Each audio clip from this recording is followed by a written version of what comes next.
क्या आप जानते हैं कि दुनिया में कुछ ऐसे रत्न भी हैं जिन्हें कभी जिंदा माना जाता था? ऐसे पत्थर जिनके बारे में विश्वास था कि उनमें साहस, शक्ति और जीवन की ऊर्जा बसती है। आज हम बात कर रहे हैं दुनिया के सबसे रहस्यमय और कीमती रत्नों में से एक ओल्ड बर्मा रूबी की। ओल्ड बर्मा रूबी का जन्म होता है म्यांमार की प्रसिद्ध मोगोक घाटी में, जिसे पहले बर्मा कहा जाता था। इस क्षेत्र को सदियों से वैली ऑफ रूबीज यानी मानिकों की घाटी कहा जाता है। पिछले 2000 वर्षों से भी अधिक समय से यहाँ दुनिया की सबसे श्रेष्ठ प्राकृतिक रूबी पाई जाती रही हैं। ओल्ड बर्मा शब्द सिर्फ जगह नहीं बल्कि समय को भी दर्शाता है।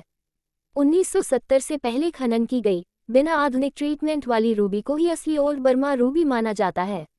यही वजह है कि आज ये रूबी अत्यंत दुर्लभ और बेहद कीमती है। ओल्ड बर्मा रूबी की सबसे खास पहचान है उसका रंग पिजन ब्लड रेड। ये गहरा लाल रंग, जिसमें हल्का सा नीला अंडरटोन होता है, दुनिया में सबसे श्रेष्ठ माना जाता है। ये रंग रूबी में मौजूद प्राकृतिक क्रोमियम की वजह से बनता है। खास बात यह है कि मोमबत्ती या आग की रोशनी में ये रूबी अंदर से चमकती हुई दिखाई देती है। पुराने समय में लोग मानते थे कि इस पत्थर के भीतर आग और जीवन बसता है। इतिहास में मोगोक की सबसे बेहतरीन रूबी सिर्फ बर्मी राजाओं और शाही परिवारों के लिए सुरक्षित रखी जाती थी।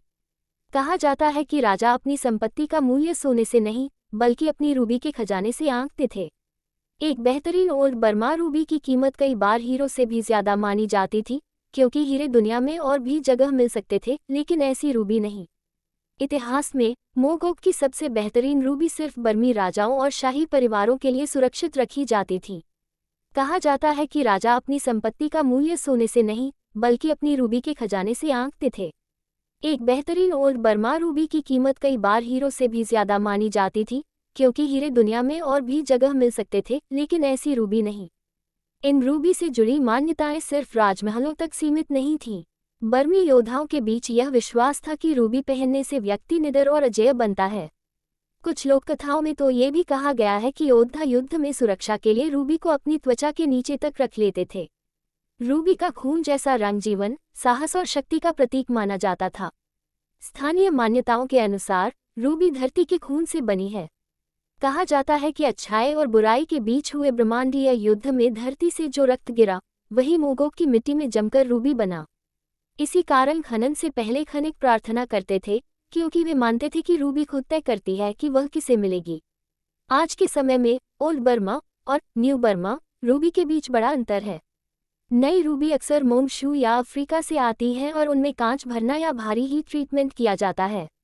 वहीं असली ओल्ड बर्मा रूबी प्राकृतिक होती है, जिसमें हल्की सी रेशमी इंक्लूशन पाई जाती है। विशेषज्ञ मानते हैं कि अगर कोई रूबी बहुत ज्यादा परफेक्ट दिखे तो वह शक के घेरे में आती है। 19वीं सदी में ब्रिटिश शासन के दौरान बर्मा की रूबी खदानों पर नियंत्रण कर लिया गया। मशीनों से खनन हुआ, लेकिन फिर भी वह गुणवत्ता नहीं मिल सकी जो स्थानीय खनिकों के हाथों से मिलती थी। एक समय ऐसा भी था जब बिना शाही अनुमति रूबी बाहर ले जाना अपराध माना जाता था। कई ऐतिहासिक रूबी गुप्त व्यापार मार्गों से भारत और यूरोप तक पहुंची।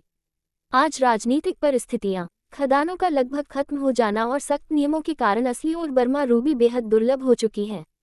यही वजह है कि आज कलेक्टर्स, म्यूजियम और लग्जरी ब्रांड्स इनके लिए प्रतिस्पर्धा करते हैं। ओल्ड बर्मा रूबी सिर्फ एक रत्न नहीं है, यह इतिहास, आस्था, शक्ति और प्रकृति की आग का संगम है। एक ऐसा पत्थर जो हमें याद दिलाता है कि सच्ची सुंदरता बनाई नहीं जाती, वह जन्म लेती है। अगर आपको ओल्ड बर्मा रूबी की यह रहस्यमय और शाही कहानी पसंद आए हो तो इस वीडियो को लाइक करें।